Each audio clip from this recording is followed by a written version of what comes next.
Bem, gente, eu acabei de chegar no meu escritório aqui, decidi gravar esse vídeo.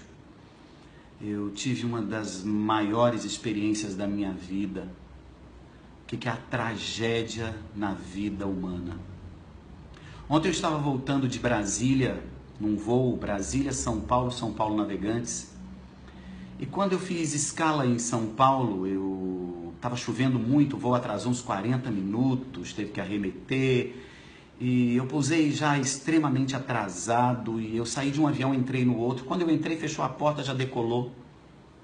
E logo depois que passou as nuvens, toda aquela chuva, que desligou ali o alerta de cinto, uma comissária de bordo veio até mim, eu estava no primeiro banco, e ela perguntou: o senhor é pastor? Eu disse sim.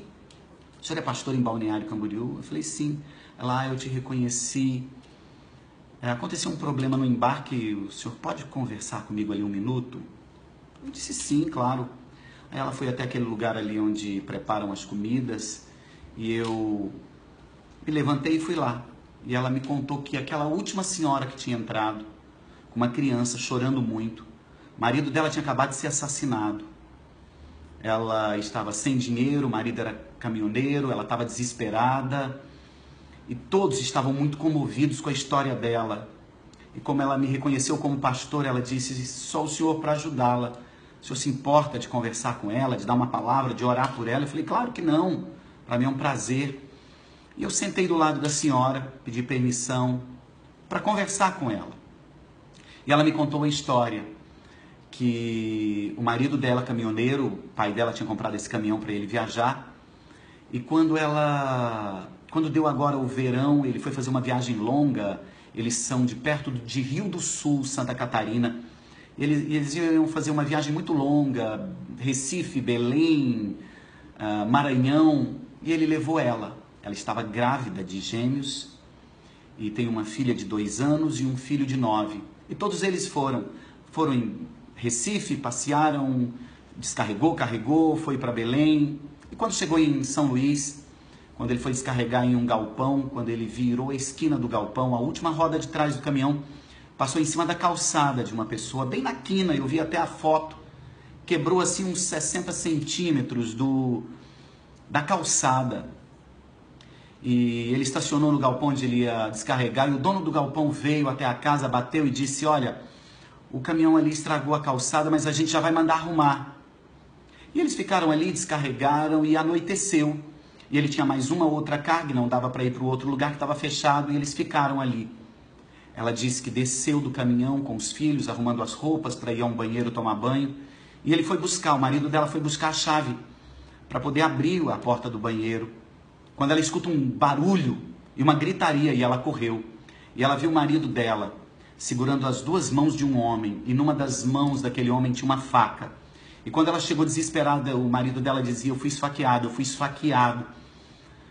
E ela tentou tirar a faca da mão dele, e ele tentando esfaquear o marido dela, e ela, de repente, o marido cai no chão, e ele tenta esfaquear ela, ela segura, e ele corta a mão dela, ela estava com um corte na mão. E as crianças gritando, e quando aquele homem viu, ele foi embora. Aquele homem era o dono daquela casa. Ele chegou no final da tarde, e viu a calçada quebrada, e a esposa disse: foi o motorista daquele caminhão. E ele saiu de casa com uma faca, foi lá e esfaqueou aquele homem por 60 centímetros de uma calçada. Como aquela mulher me disse, por meio saco de cimento, consertaria aquilo. As pessoas vieram e ela foi para o hospital com o marido, e uma mulher ali da rua, uma vizinha, ficou com as 2 crianças. Ela disse: eu fico com as suas crianças, vai com o seu marido, vai. Chegando no hospital, à noite, ele teve uma hemorragia e logo que entrou no hospital ele faleceu. Eles passaram a madrugada inteira ali tentando resolver, e ela me disse que pegou todo o dinheiro que ele fez na viagem. Pagou uma funerária, comprou passagem de São Luís do Maranhão até Navegantes para ela e os 2 filhos, e ainda teve que pagar o transporte do caixão. Ela disse: eram 12 mil reais, eu gastei todo o dinheiro, faltou. E a minha família, a família do meu marido dizia: larga aí, nós não temos dinheiro para isso. Ela disse: eu não vou deixar meu marido aqui. E eles arrumaram um pouco de dinheiro, mandaram, E ela veio. Mas quando ela chegou no aeroporto para embarcar, ela, na hora do embarque, despachou o corpo ali no caixão, não deixaram o filho dela entrar, de 9 anos, porque o filho dela é filho só do marido e não dela. Ela tinha adotado, mas ela não usava o documento, porque sempre que viajava o pai estava junto, o pai biológico, então não precisava disso. E a companhia aérea e o juizado ali não permitiram ela embarcar. E ela em pânico, vendo o caixão entrar no avião, e ela não pôde embarcar com a criança. E aquela mulher da rua ali que tinha ficado com as crianças disse: vai e acompanhe o corpo do seu marido, eu fico com seu filho até você poder buscar. Ela deixou aquela criança de 9 anos com uma pessoa estranha. E ninguém fez nada. Ela decolou junto com o caixão no bagageiro do avião. Mas quando foi pousar, havia uma chuva muito forte em São Paulo. Quando pousou, ela estava passando muito mal de tudo aquilo. Quando ela desceu, ela estava sentindo dores fortes, ela foi ao banheiro e ela abortou. Eram gêmeos, saiu só um feto. E ela abortou. Por causa dessa situação, ela perdeu o voo. Então relocaram ela nesse voo que eu entrei ali na última hora e ela também entrou. Ou seja, o marido dela tinha morrido no dia anterior esfaqueado. Ela estava sozinha. Não deixaram o filho dela entrar no avião e o filho dela ficou na casa de um estranho que ela nem sabe quem é a pessoa.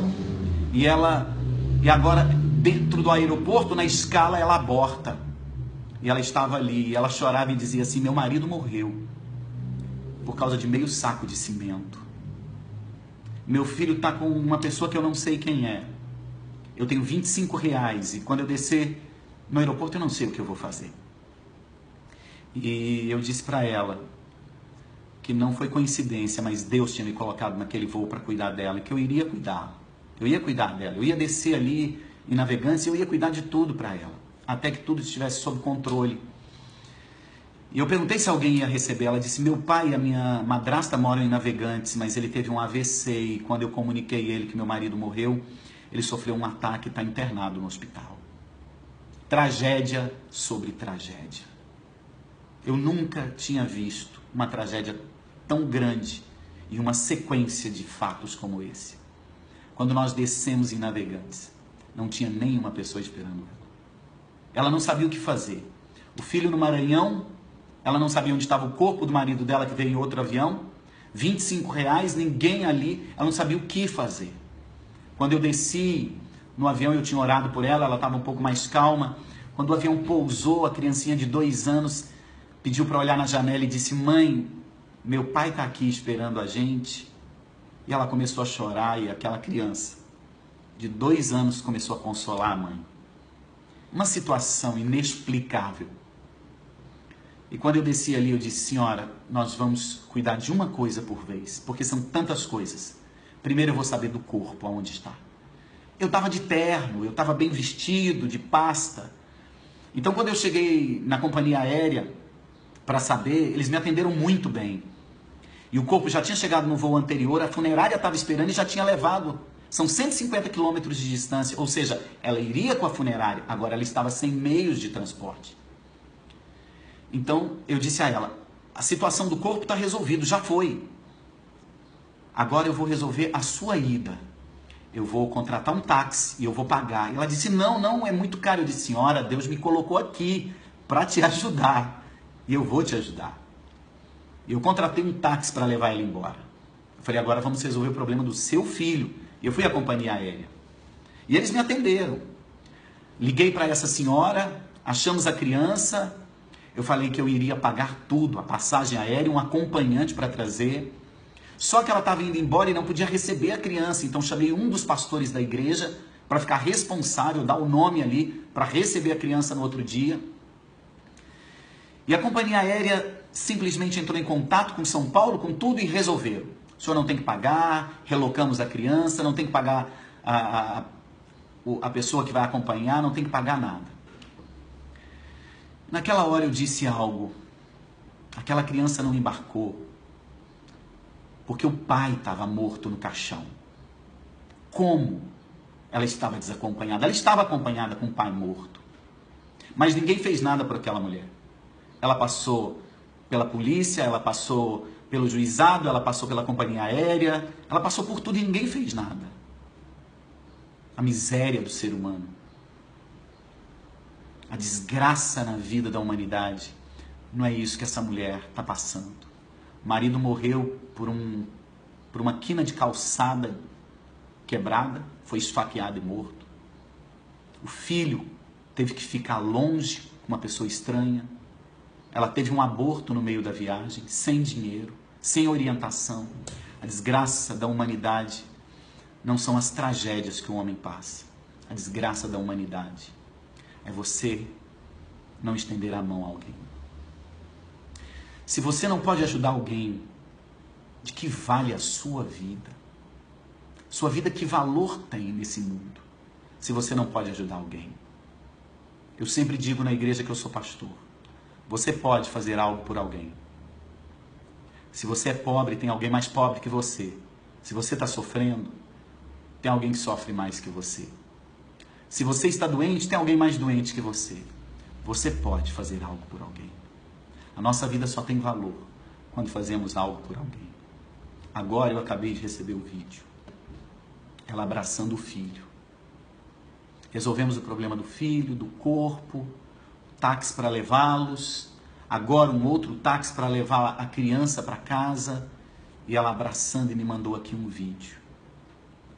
E eu sei que isso vai me marcar para o resto da vida.